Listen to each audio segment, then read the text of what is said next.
Olá, tudo bem? Nem olhos viram, nem ouvidos ouviram, nem jamais penetrou em coração humano as coisas que Deus tem preparado para aqueles que nele esperam. Hoje vamos dar início ao capítulo 12 do livro de Atos dos Apóstolos.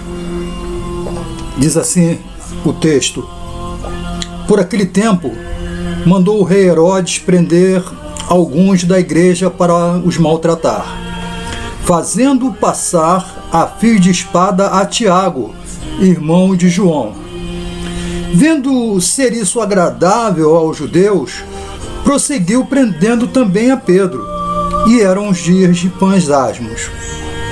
Tendo-o feito prender, lançou-o no cárcere, entregando-o a 4 escoltas de 4 soldados cada uma, para o guardarem, tencionando apresentá-lo ao povo depois da Páscoa. Pedro, pois, estava guardado no cárcere, mas havia oração incessante a Deus por parte da igreja a favor dele. Quando Herodes estava para apresentá-lo, naquela mesma noite, Pedro dormia entre 2 soldados acorrentado, com 2 cadeias, e sentinelas à porta guardavam o cárcere. Eis, porém, que sobreveio um anjo do Senhor, e uma luz iluminou a prisão.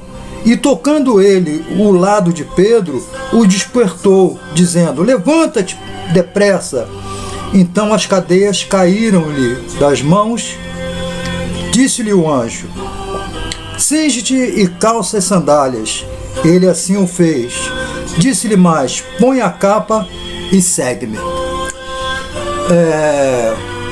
A gente estava falando sobre a perseguição que se fez, né, à igreja nessa época. Então, o rei Herodes entendeu que era simpático ao povo prender, né, e até executar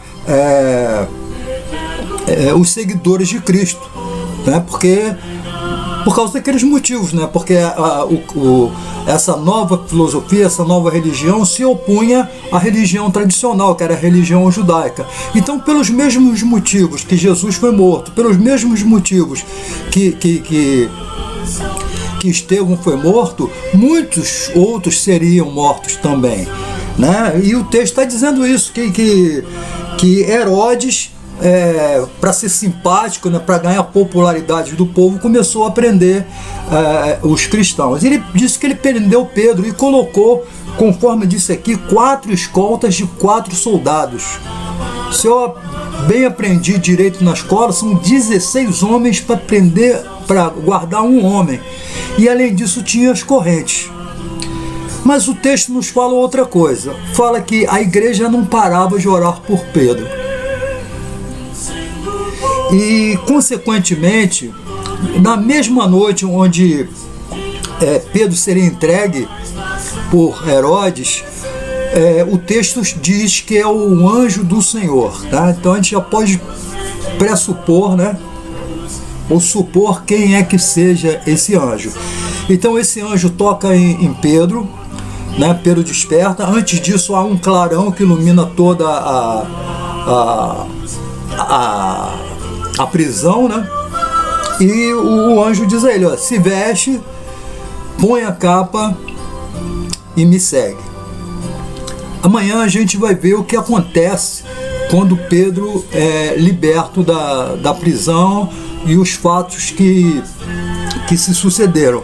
O importante, irmãos, é a gente saber o seguinte, que se hoje existe o cristianismo, né, e de certa forma, pelo menos aqui no Brasil, de uma forma até, digamos, fácil, né, vamos dizer assim, em comparação a outros lugares, muita coisa aconteceu, muita gente sofreu, muita gente morreu, e não foi somente o Jesus, né, mas muita gente veio depois disso. Inclusive o próprio Paulo, o Pedro, né, foram pessoas que padeceram em nome do Senhor Jesus por conta da pregação do Evangelho.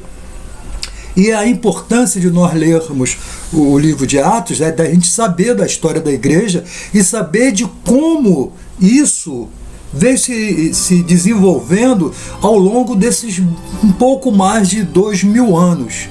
É importante a gente saber isso, tá? É bom a gente ter conhecimento da história, né? de quantas pessoas que deram a vida em função disso.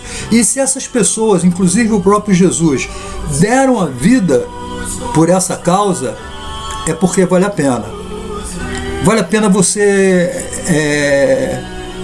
trocar seus valores, as coisas que você mais preza, né, por algo maior. Né? Jesus falava que nós não devíamos guardar os nossos tesouros na terra, onde a traça corrói e os ladrões roubam, mas devíamos guardar os nossos tesouros no céu. O que ele quer dizer com isso? Ele diz o seguinte, que os valores que são momentâneos, quando a gente fala momentâneo, a gente considera a média de vida de um ser humano, né? Existem coisas que só vão valer alguma coisa enquanto você está com saúde, enquanto você está vivo. Quando você perder a sua saúde, quando você não estiver mais vivo, essas coisas não vão ter mais valor, né? A gente vai falar de imóveis, de automóveis, de conta bancária e uma série de coisas. Ao passo que, quando Jesus fala em investimento no céu, ele está falando de um investimento eterno, um investimento que você jamais vai perder, nenhum governo vai confiscar, nenhuma inflação vai desvalorizar e nenhum ladrão vai roubar, tá? E tudo isso que vai ser de valor perene, de valor eterno, está baseado na história que foi prevista já lá em Gênesis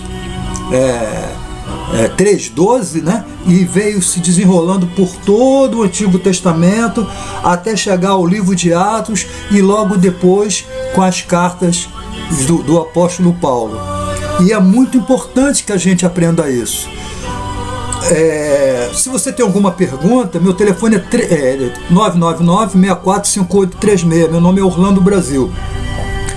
Eu tenho uma novidade, está para ir ao ar aí, né, para ser anunciado, um curso bíblico online. Então você fica atento aí que a qualquer momento a gente já vai estar anunciando isso aí, tá bom? Nem olhos viram, nem ouvidos ouviram, nem jamais penetrou em coração humano aquilo que Deus tem preparado para aqueles que nele esperam. Se inscreva no nosso canal, é de graça. E se você quiser uma visita, é só ligar para mim e marcar, eu vou com uma pessoa lá para a gente orar, para a gente ler Bíblia junto, e não importa qual que seja a sua religião, tá bom? Até amanhã, se Deus quiser. Quarta-feira, dia 16, depois de amanhã, é o presbítero Rocivaldo que vai falar aqui pra gente, Rocivaldo Albano, tá bom? Até amanhã, se Deus quiser. Boa noite, amados irmãos, que a graça e a paz de nosso Senhor Jesus Cristo seja com todos. Queridos, eu sou o presbítero Francisco Rocivaldo Albano de Souza, da Igreja Presbiteriana Central, e estou passando aqui no programa do nosso irmão missionário Orlando, Cristianismo em Foco, para dizer aos amados ouvintes que na próxima quarta-feira, dia 16, estaremos com os amados irmãos compartilhando um pouquinho do que Deus tem feito em nossa vida, da maravilhosa obra do Senhor, do amor que Ele tem por nós, da misericórdia do Senhor, e que Ele venha estar falando através de nós um pouco daquilo que Ele fez em nossas vidas, de ter nos resgatado do império das trevas. E estaremos aí na próxima quarta-feira, dia 16, com os amados ouvintes e amados irmãos, participando deste programa que é uma bênção, Cristianismo em Foco. E que Deus nos abençoe e até a próxima quarta-feira.